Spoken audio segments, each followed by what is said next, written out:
As a manager, how can I ensure my employees are productive as they work from home? This is Paul Hill with Utah State University Extension. I'm an Extension Associate Professor, and I develop remote work curriculum and courses. While I think remote work is the future of work, I believe really that asynchronous communication is an even more important factor when you're dealing with productivity, especially team productivity. Whether your team is remote and everyone's working from home, or you're all in the same office.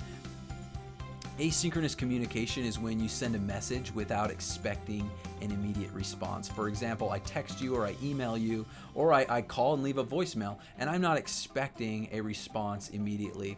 Whereas synchronous communication is when you send a message and the recipient, processes that information and responds immediately. This could be in-person communication, or this could be like a live chat, for instance, like using Slack. And one thing that we learn about this is in this entire concept of asynchronous versus synchronous communication is that in a Harvard Business Review article, it was entitled Collaborative Overload, the time employees spend on collaboration has actually increased 50% over the past 2 decades. And as we've seen with communication and all the different communication technologies we have, of course that's the case. And the researchers in this study found it was not uncommon for workers to actually spend upwards of around 80% of their workdays communicating with colleagues in the form of email, meetings, as well as using Slack and sending 200 messages a day, 1,000 messages per week. So this trend towards near constant communication means that the average knowledge worker, which is someone that, as a manager, you're allowing to work from home, they have to organize their workday around multiple meetings with time in between spent sort of distracted with one eye on email and then another eye on like Slack or the other messaging services. So this highly synchronous way of working would be understandable if it produced results, right? But there is more and more evidence that all this real-time communication overhead makes it hard to focus, and it drains your employees' mental resources and generally makes it more difficult to make meaningful progress at work. And so one of the biggest issues is interruptions. So interruptions, they split your employees' attention, and they make it more difficult to make meaningful progress on work. So high value, cognitively demanding activities like coding or writing or video editing, designing and strategizing and creating solutions to problems, this requires long periods of deep focused work, uninterrupted.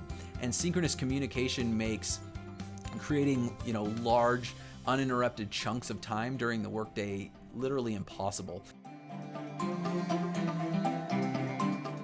And so examples of deep work and shallow work. So deep work is drafting a plan for a new feature in an app, or writing a technical science paper, or content for your blog or your website, or reviewing products and preparing for an upcoming presentation, or even just researching problems in a workflow that need solutions. So those are examples of deep work. Whereas like shallow work could be things like processing your email in your inbox, responding in chat. Someone has a question that they don't know an answer to, and you just respond or provide a link or something like that.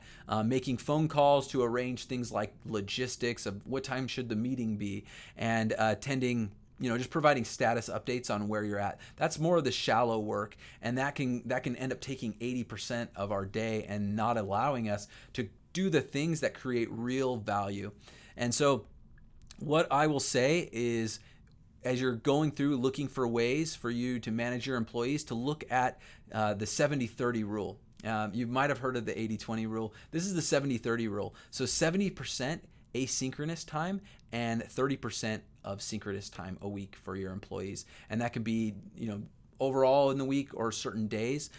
In general, you want to think of synchronous communication when you need to build rapport with your employees, when you need to provide critical feedback or discuss sensitive topics, or even when you're brainstorming and coming up with solutions, or figuring out what are the variables to bring everyone, on the same page at the same time. Of course, when a crisis happens, when a server crashes, or when there's a global pandemic going on, syncing up and coming together synchronously in meetings face-to-face or virtually, those are good times. But you want to be considerate and understand that synchronous communication should be the exception, not the rule. And I'll say that again. Synchronous communication should be the exception, not the rule. And a lot of times we've got that flipped. We think that we should be meeting face-to-face constantly, but this, again, it blocks the time for asynchronous work, which allows us to do the deep work that creates value